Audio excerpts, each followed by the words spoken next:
Buenos días, mi nombre es Beatriz Adriana Morales Izaguirre y el tema que hablaremos hoy es la percepción humana. Percibir es adquirir información a partir de estímulos sensibles que recibimos del medio ambiente. Es captar un objeto y tomar información de él. Hay clases de percepción. La primera es la sensible, que es la captación de colores, sonidos que se obtienen a través de los sentidos. También está la emocional, que es la toma de conciencia de las propias emociones. Tenemos la ansiológica, que es captar valores, y por último la intelectual, que es captar significados, ideas y implicaciones de tiempo real. Los factores que determinan nuestra percepción es el estímulo, es el objeto que llega a el objeto que vamos a observar, la madurez que tengamos nosotros para evaluar eso, y la ejercitación especializada de los sentidos. Esto quiere decir que entre más experiencia tengamos, nuestra percepción va a cambiar. También la cultura y el ambiente que nos determina nuestro grupo social también va a influir en nuestra percepción. Las vivencias fuertes, que son todas aquellas experiencias que hayan marcado nuestra vida, y también las expectativas, todas aquellas ideas o metas que tengamos de acerca de algún evento, y los valores que tengamos, el autoconcepto de nosotros mismos, el ECRO, que es el conjunto de conceptos que tiene cada persona y que sirven como criterio para juzgar a otras, y la capacidad de dar sentido. Esto quiere decir la inteligencia que tengamos. El objeto y la imagen percibida dice que la percepción implica un proceso de transformación de energía, de tal manera que el resultado obtenido no es idéntico al dato recibido. Esto quiere decir que podemos observar un objeto, pero la transformación de nuestra idea o de nuestra percepción no va a ser idéntica al objeto que hayamos visto. Y bueno, también nos mencionan la teoría de Gestalt, que Gestalt significa la totalidad, la estructura y forma y configuración. Una percepción Gestalt quiere decir que el fenómeno captado no es total, es una totalidad y una configuración, sino una suma de elementos justapuestos. Esto quiere decir que la percepción es Gestalt. Todo tiene que ver para que nuestra percepción sea correcta. Dependiendo también de nuestros factores, va a ser nuestra percepción. Por ejemplo, en este dibujo, algunas personas pueden ver una copa, otras van a ver dos personas mirándose. Esto depende de cada persona. Como siguiente punto tenemos la influencia de las vivencias previas inconscientes, en el cual los experimentos de Penfield acerca de la excitación eléctrica de algunos sectores del cerebro en animales dio como conclusión los siguientes puntos. 1. Las vivencias quedan almacenadas en el cerebro y son susceptibles de ser evocadas por medio de excitación en el lugar correspondiente. 2. No importa que el individuo no haya tenido conciencia de la vivencia almacenada, de todas formas está registrada y puede hacerse presente. 3. El registro cerebral también incluye emociones. 4. La percepción actual de un objeto implica la resonancia de vivencias análogas del pasado. El otro punto que tenemos, y por último, está la influencia de la percepción en las emociones. El modo de cómo cada persona percibe un mismo objeto influye en el tipo de emoción que se suscita en él. Por ejemplo, si tenemos un evento donde tengamos injusticia, nuestra emoción va a ser coraje. Y si tenemos un evento donde tengamos una pérdida, nuestra emoción va a ser una tristeza. Y si tenemos una ganancia, va a ser una felicidad. Es importante recordar que en medida que una persona puede controlar sus pensamientos, también puede controlar sus emociones, las cuales son consecuencia directa de estos pensamientos. Punto número 7. Nos habla acerca de la percepción, el aprendizaje y el pensamiento. Nos dice que percibir es extraer la información. En cambio, aprender es incrementar nuestro repertorio de datos, y pensar es manejar los datos con el objeto de resolver un problema. En el punto número 8 nos habla acerca de las nociones de la psicofísica y nos menciona las leyes de Weber y de Fechner. Nos dice que umbral absoluto se le llama a la mínima cantidad de energía en un estímulo capaz de producir una percepción. En el punto número 9 nos habla acerca de los conceptos que distorsionan la percepción. Nos habla principalmente de 3 conceptos. El primero es la categorización del todo o nada, que consiste en captar cualquier objeto de lo bueno o de lo malo. El segundo es el de siempre o nunca, que es una variante de lo anterior. El tercero es el de etiquetar, que consiste en aplicar apresuradamente un calificativo generalizador. En el punto número 10 nos habla acerca de las actitudes que distorsionan la percepción. Nos habla principalmente de 3. La primera es el filtro mental de lo negativo, que consiste en captar los aspectos negativos de una persona o de una situación. El segundo es el del filtro mental positivo, que es todo lo contrario a lo anterior. En este suele aplicarse en sí mismo de tal manera que nos vuelve ciegos con respecto a las fallas que podemos tener. El tercero es el de descalificación de lo positivo, donde aquí el individuo capta las cualidades de otras personas. En el punto número 11 nos habla acerca de las percepciones que distorsionan la percepción.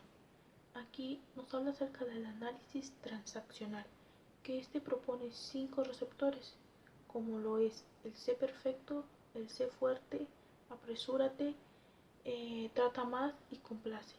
Estos se relacionan con el superyo. Y en el punto número 12, habla acerca de los intereses que distorsionan la percepción.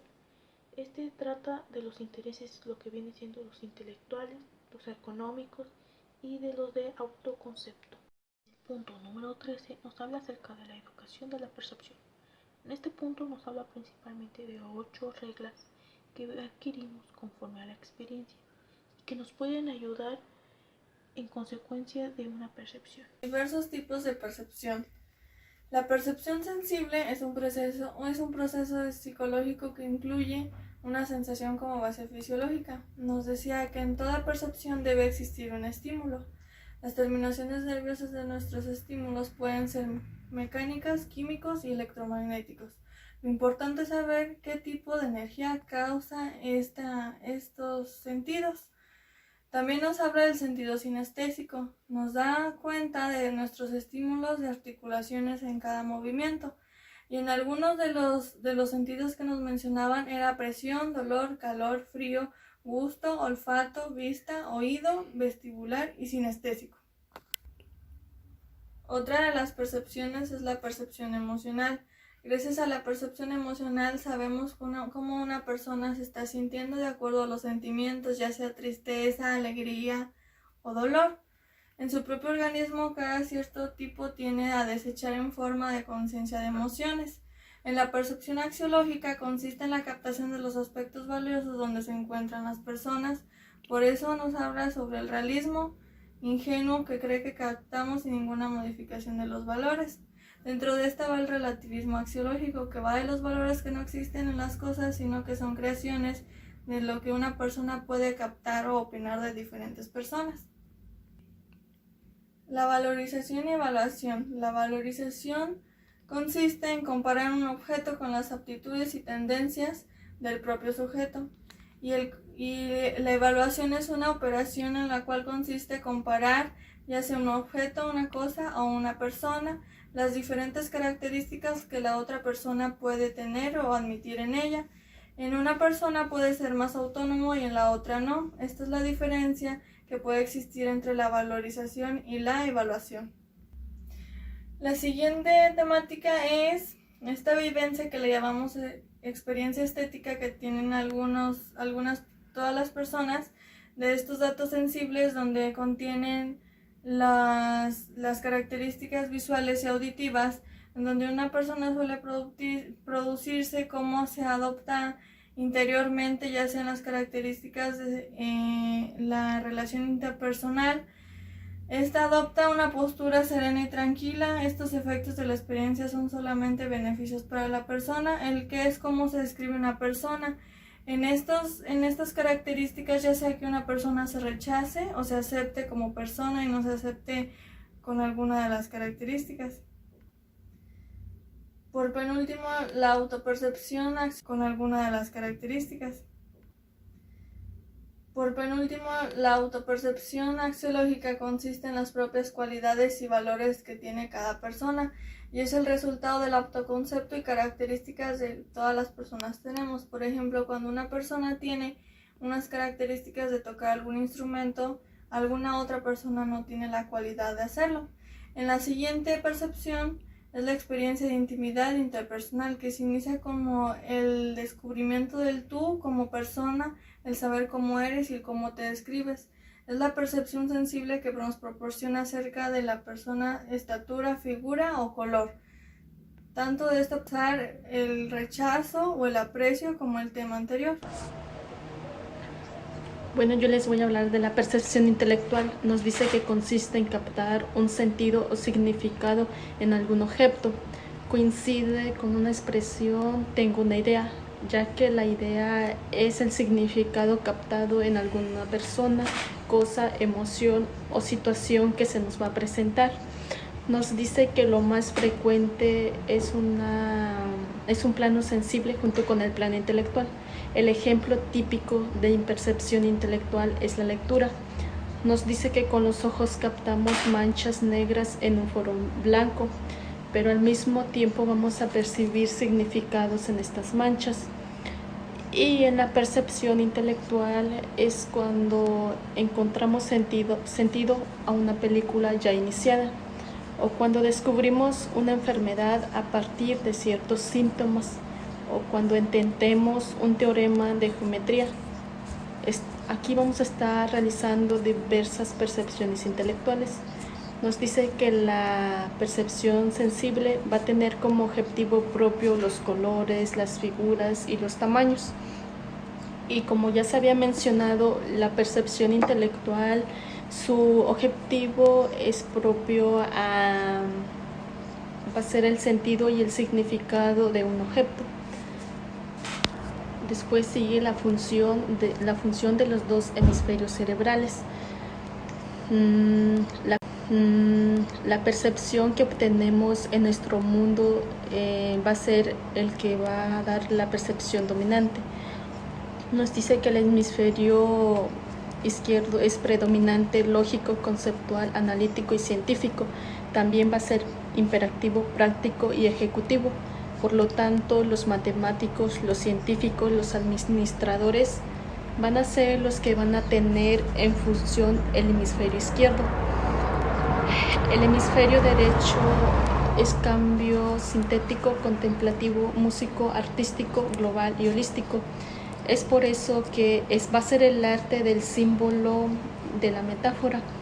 Por lo tanto, los artistas, los individuos, los místicos y los misionarios, estos van a ser los que van a tener el funcionamiento del hemisferio derecho. Nos dice que la gente sin saber solamente va a cultivar un hemisferio. Esto se va a realizar al debido tipo de educación que va a tener la persona, va a ser el hemisferio que se va a realizar. Nos dice que se puede tener en función los dos hemisferios, pero si se toman ejercicios apropiados para activar ambos hemisferios. Pero la gente solamente tiene a función de un solo hemisferio. Después sigue la experiencia trascendental, que nos dice que consiste en captar a sí mismo, pero ya no como objeto, sino ya como sujeto. Nos dice que la experiencia trascendental puede darse en dos formas diferentes, que sería la implícita y la explícita. En la implícita es captar cualquier objeto y dar simultáneamente un oscuro conocimiento acerca de esto. Un ejemplo sería el de yo conozco esa casa. Y la explícita es cuando toda la atención está puesto en la propia luz del conocimiento. Después sigue la meditación oriental. La experiencia trascendental se expresa puede conseguir a partir de la meditación, la cual se va a practicar en un ambiente de silencio, quieto, sí, pasivo y con relajamiento fisiológico y psicológico. Se va a tratar de un encuentro consigo mismo. Nos dice que la percepción vital en el momento de la meditación puede expresarse de varios modos. Una sería: se capta lo limitado del ser, se capta el limitador a sí mismo y se capta la trascendencia, se capta el propio campo de conciencia, se capta la luz que ilumina los objetos ordinarios y se capta la fuente del pensamiento. Y también se va a captar a Dios como base de función de toda la existencia.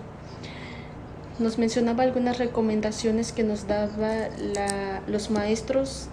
Era el de recogimiento interno, el de que sea un ambiente externo, ojos cerrados, las distracciones y un estímulo interno que ayuda a estar también en ayunas. Y también ayudaba mucho el no esfuerzo, el de no hacer nada, y la experiencia religiosa. También independientemente de cualquier religión, el contacto con Dios va a ser una experiencia de la siguiente manera: en una postura de recogimiento interior, en una actitud de atención pasiva, que se percibe un horizonte horizontado, profundo y firme, donde se va a dar un conocimiento de la naturalidad, que se da la trascendencia de la sensación de libertad de uno mismo. Y la experiencia cumbre, según Abraham Absalom, la experiencia conlleva el reconocimiento del ser fuera de todo concepto, donde se capta la belleza, el amor, la intimidad humana y propicia la sensación de humildad y la integración.